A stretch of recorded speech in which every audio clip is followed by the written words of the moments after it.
Hi, thank you for tuning in to Zombie Talk with Rick Barry, Tyler-Desrosiers, and Andre Daniels. This week, we're going to talk about, how the season is going to start up and how we're building up to it and all the work that's going into it. Coach Dre, how would you say it's coming along? It's a process, but everything's coming along fine, and I'm extremely confident that everything will go along fine before the beginning of the season gets underway. So we got a lot of talent that's been coming in. We got another tryout coming up this Saturday, October 23rd. So hopefully we'll get a couple more guys in that were unable to make the last tryout, and pretty much just go from there. So we're looking for, some guys that want to make the commitment and look forward to, building on their professional careers. Definitely. The last tryout was filled up with people, and Tyler came out, showed some range. A little bit. Per usual. But other than that, there's another tryout coming up. I seen there was a few new faces at the tryouts, and there was that the 7-footer. If he could work on sealing something, maybe he could have something off the bench behind Kevin. That would definitely come in handy because he is solid. Right, that's a big body. He's like a stocky 7-footer. I've never seen anybody built like him. Listen, I went to go try and set a screen on him just to see how stocky he was, and trust me, it was like walking into a wall. Yeah, good luck. I can imagine. Yeah, so how about you, Tyler? What are you looking for this Saturday? And maybe, as a captain of the team, what are you looking for to see in your team, and maybe who's going to come on? I'm just excited for the season to get started. I think we're heading in the right direction, having all these tryouts, bringing in some new guys. Like Coach Dre said, we got a lot of heads coming in, a lot of people, a lot of talent, and like you said, a lot of size. I think as long as we can use these practices, these tryouts, mesh things together, I think we have a lot of potential to run it back just like we did last year, make it to the finals again, and then possibly make something happen. I'm excited. Me as well. Hey, Rick. Yeah. So with joining us and everything, it is a couple months early in February. How are you coming off of the Big 3 season? How are you feeling about the Ball Hogs? Oh, well, that's all finished with before. I mean, the biggest problem with that is I don't get to choose my players. I just have to coach the players that the captain puts together. And that's always a challenge to do that. I mean, I have my ideas about who I like and the way that they play, but you have to make the most of the situation. I'm still happy to be a part of it. We're a little bit more competitive this year. We had Leandro Barbosa, who's still a Brazilian blur. Brazilian blur.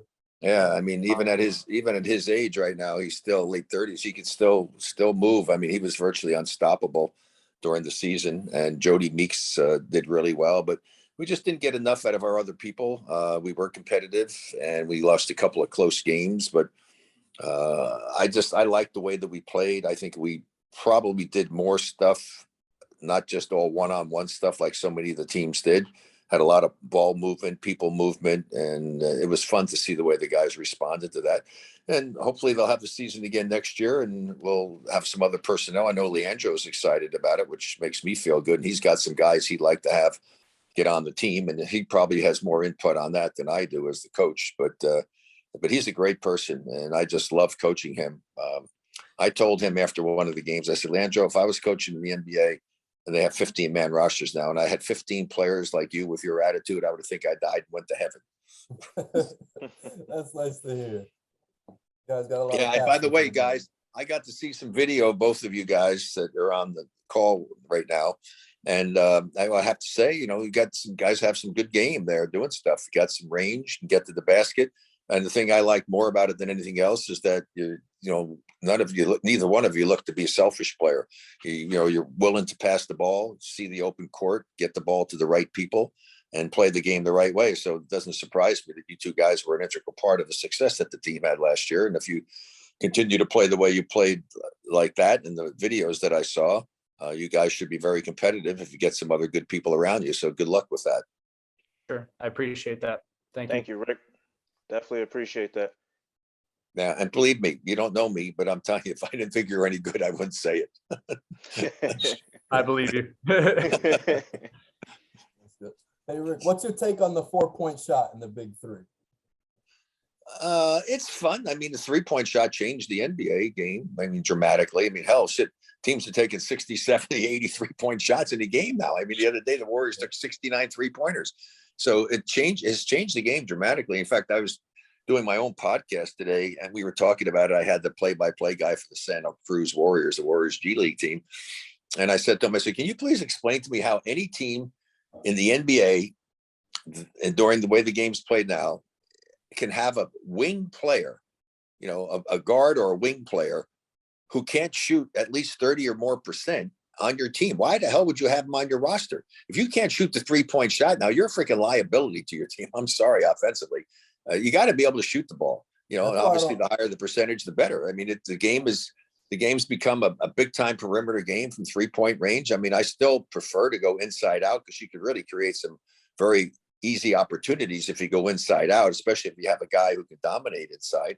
And you have to double team him. If you do that and you're moving outside, you create a lot of wide open shots. So I don't understand it. I really don't. But the game definitely has changed. The 3-point shot's a big difference. The 4-point shot, maybe a little bit further out of range. But hey, if you're down and you want to get back in the game, I mean, to me, I would have my team sometimes if we got in trouble and really down, try to make a 4-pointer. It helps get you back in the game. That's what the 3-pointer did for the game. And if used properly, any of those types of plays are good. I don't think it's something that you're going to see it take over like the 3-point shot did, where all of a sudden everybody's going to be shooting 4s.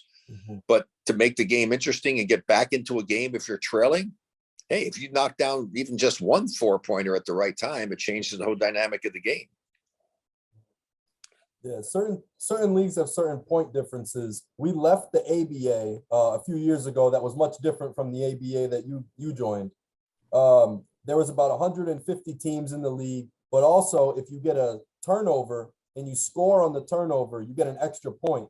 So potentially you could even get a 5-point play, because if you get fouled hitting a 3, it counts as 4 and then the free throw. So the ECBL is more of the NBA rules. And I think we're just going to be going by 2s and 3s. But it would be interesting if either of the leagues ever developed a 4-point shot. I think Tyler would be one of the few people who would be attempting them and with confidence. I would definitely enjoy that at times. It can definitely affect people's game, though, having that mindset of knowing that there's a 4-point play there. Yeah. I feel like you'd see a lot more normal 3-point shooters forcing stuff.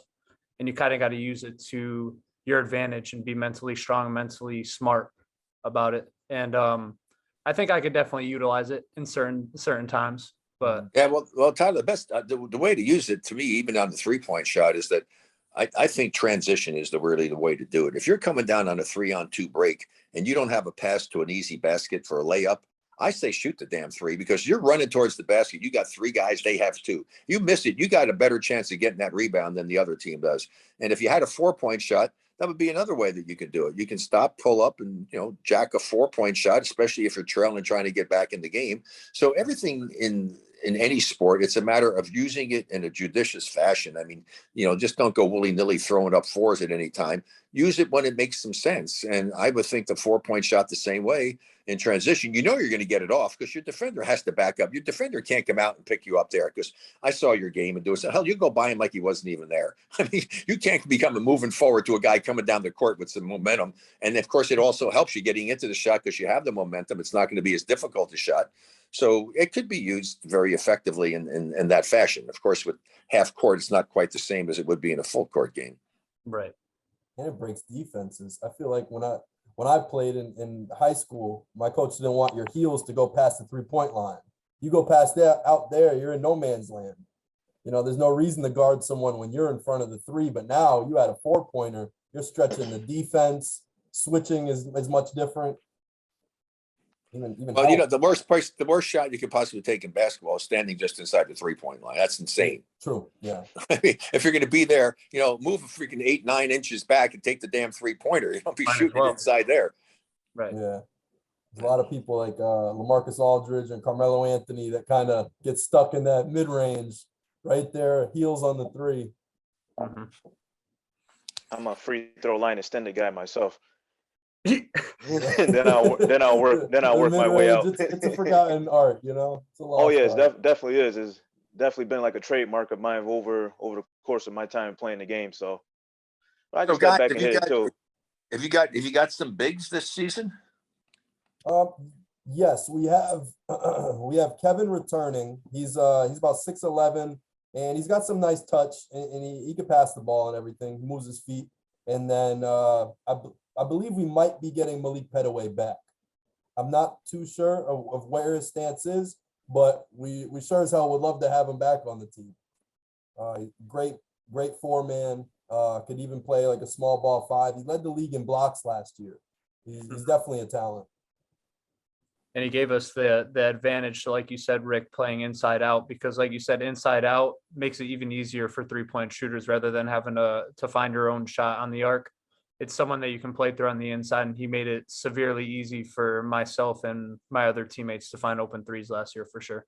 Let me ask you, do you have any of your other guys like you or somebody, are you guys good post-up people? Because I'm a big believer. Everybody said, well, you hit a post-up game. Well, it doesn't have to be a big guy. When I coached in the minor leagues, I would post up some guy. One guy was 6'2", another guy was 6'3", and they just kicked ass. I mean, it doesn't have to be a big guy. When Baron Davis is with the Warriors, he and I went on a cruise together, and I said, Baron, if I was coaching you, I'd post you up, because he was big and strong, and he was really good in the post. And so what better person to have in the post who's can just abuse somebody down there? They got to come and double team. Well, now you got your best passer passing the ball out to people. So it doesn't have to be a big, especially if you got a big who can shoot the ball from 18 feet from inside the foul lane area, because they have to respect that and guard it. Well, now you can post up a small guy. And I just don't know why teams don't do more of that. I mean, I always was shocked when I watched my son Brent, who really had some great post-up moves, and he's 6'6" with really long arms. He actually reached higher than I reached. And he would be playing, and the Muggsy Bogues would come in and guard him, and they never posted him up. I mean, how the hell do you let a little guy like Muggsy Bogues or these other small guys playing? If I'm coaching and that guy comes in the game, I'm going to have everything set up to abuse him on offense. I'm going to post him up, and I'm going to just annihilate him down in the post and make the other team take him out of the game. Instead, they let him do the things he does, and he starts running and doing all the crazy things some really little guys do, and he changes the game in favor of that team. So I don't understand why teams don't post small guys up more than they do. I don't know if you guys see anybody that you guys play against that posted up small guys. Very seldom.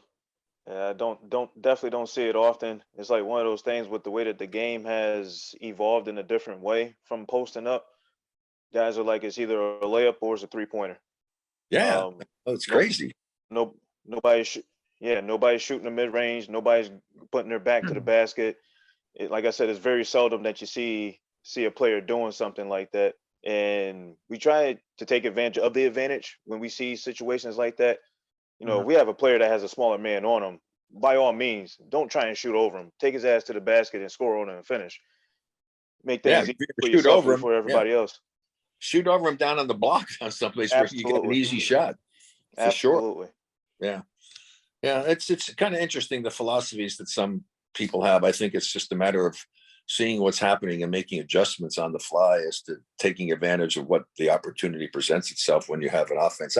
I'm not a big fan of system coaches. I'm sorry if I'm offending anybody, but I think you got to put in an offense that utilizes the skill and talents of your players. And that's the most important thing, to give the guy a chance. My greatest that I tell people about that is years ago, Dick Motta, when he left the Bulls, coached the Mavericks for a while, and he had a player on his team that didn't do anything there, and they traded him.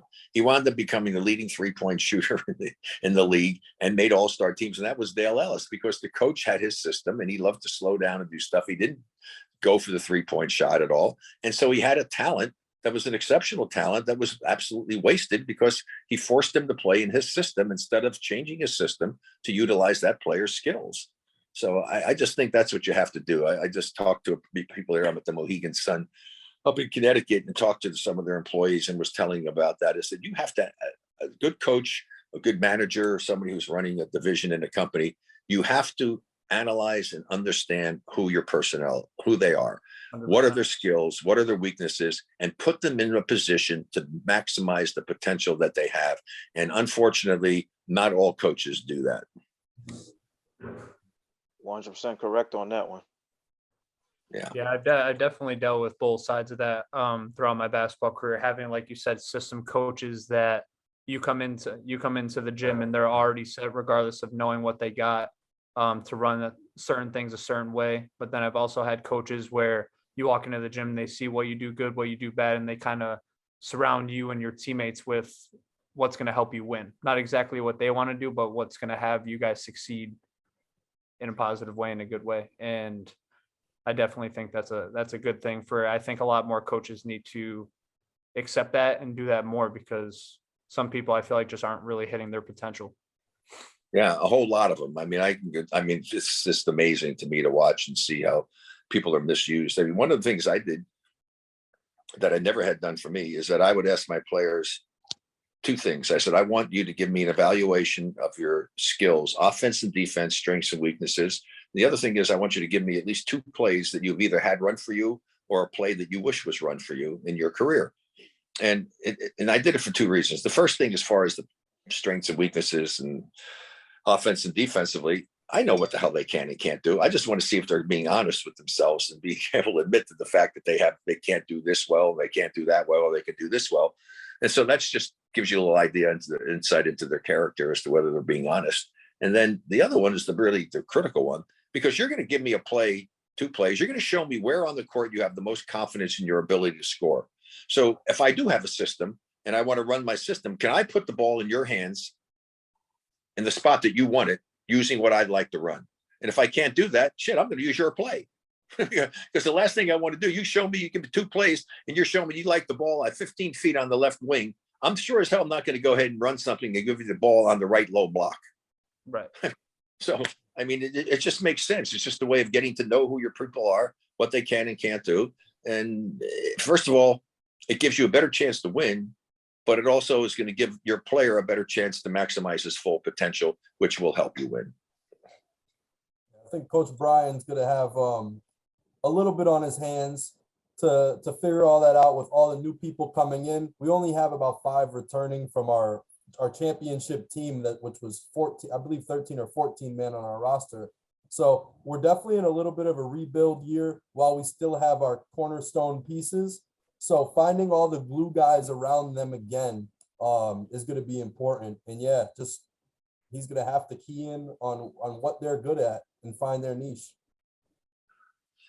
Yeah, well, that's the responsibility of the coach, and hopefully you guys will be able to recruit some people or have some people show up at the tryout coming up that will add to the ability of your team to defend the championship. So it's going to be fun to see. I look forward to meeting both of you guys when I come out to visit, and wish you all the best in your quest to be repeat champions, which is not an easy thing to do.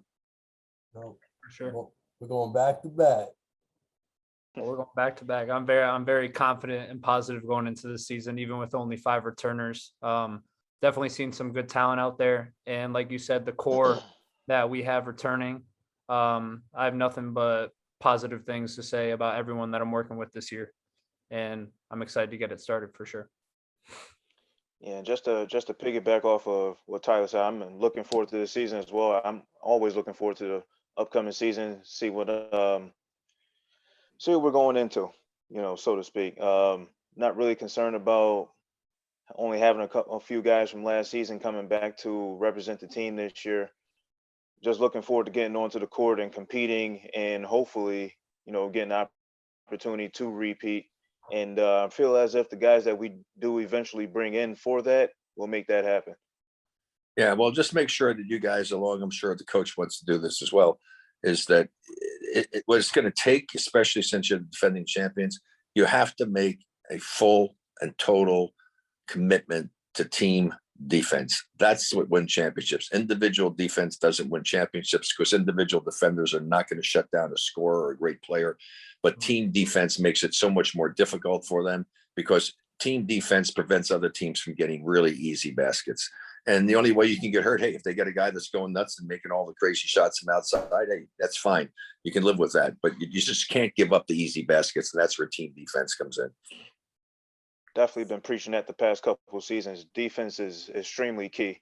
I mean, we got we got all the offense in the world. We just got to stop the other guys from doing what they want to do. And Yeah, well, as long the thing as is, long as we do that, we'll be great.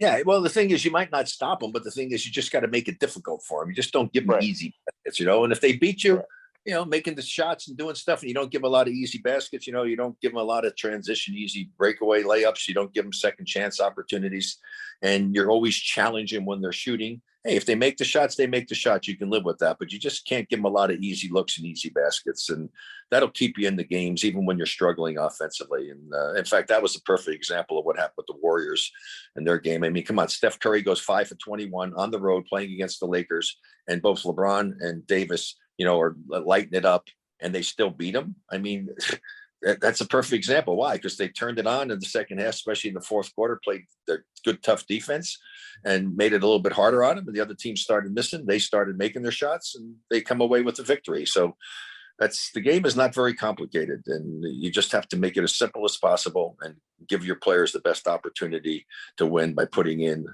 a type of plays or system that utilizes their skills. I agree. The elites All are right, but looking listen, great for the guys, Warriors. I gotta get up at 4:30 in the morning tomorrow, so I'm gonna go to bed. And I look forward to meeting you guys in person, and certainly wish you all the best with what you're trying to accomplish. And it was a pleasure to meet you over a Zoom call, and look forward to seeing you in person. Hey, Rick, thank you. And we'll see you in person at Giovanni's Pizzeria for our sponsor dinner. Well, here's the deal. Do they have good meatball sandwiches? Because I love meatball sandwiches. The meatball yeah, they got them. The sauce, right. the cheese, All right, peppers, I'm onions, there. whatever you like. I'm good. All right, that's awesome. All care, right, guys. Rick. Have a good All night. the best. Thank you very Have a much. good one, Rick. Thank you. Bye-bye. See ya. Have a good one. All right, guys. So, good little pod with Rick. Yeah, that was fun. That was fun. Yeah, that was Definitely. dope. Oh yeah. It was good to meet him for sure. He's sharp. The first one we got in, it was me and Coach Brian, and we got in, and Brian came in early. He was like, "Yeah, he's probably not going to talk that much." Da da da da. And we said one thing, and he just starts going, and he takes off with the whole conversation. Well, And you can tell the guy knows his stuff, and he's extremely confident in what he knows and everything he's done in his career. And you can definitely tell with just everything, how he talks about stuff, that he's extremely confident and is very smart when it comes. he paints the a game. picture when he speaks. So you could see For that sure. guy on the Mhm. low block when he's talking about him. I don't know. Maybe it's just me, but No, it's not just you, because when he was talking about it, I saw Marcel on the block. yeah, he's passionate, and I think he's gonna definitely help take this team up a notch. And how can you not, like, what as a basketball fan, as somebody who loves basketball and everything, like to talk with Rick Barry and to have a chance to get some wisdom from him, especially someone like Tyler, like, you're still playing and everything, and Right. having a guy like that behind you pushing you, that's the best feeling in the world. Yeah, I can't even describe it. I mean, I'm excited to kind of have the opportunity to meet him in person and other podcasts, anything like that, and kind of pick his brain more with some stuff. Because I still got some time. I'm still not even close to where I want to be. Mhm. So there's a lot of room for improvement still. And I can't explain how excited I am that he's a part of this. And we're just really at the point where you guys are doing everything for us on the outskirts of everything. We just got to go out there and perform for you guys. And that's what I'm confident we're going to do that. I don't know about y'all, if y'all can see my arm or not. Goosebumps. Goosebumps. I am ready. I am ready. I am, It's only like I said. October and we're ready. Right, Oh, it's only man. October, 3 months early, still ready, Yeah. don't matter. you know what? We just gonna be even more ready once night one, pops Just off. wait. So we gonna be good to go. For sure. Hell yeah. All right, guys, I'll see you. Thanks for tuning in. Oh yeah, I appreciate you. Yep, that's what I like to see. You already know. We running it back, baby. We running it back. We running it back. I appreciate you having me on for sure, man. It was awesome. No doubt. All right, Cam. Take care, my man. All right, Yeah, take it easy, fellas.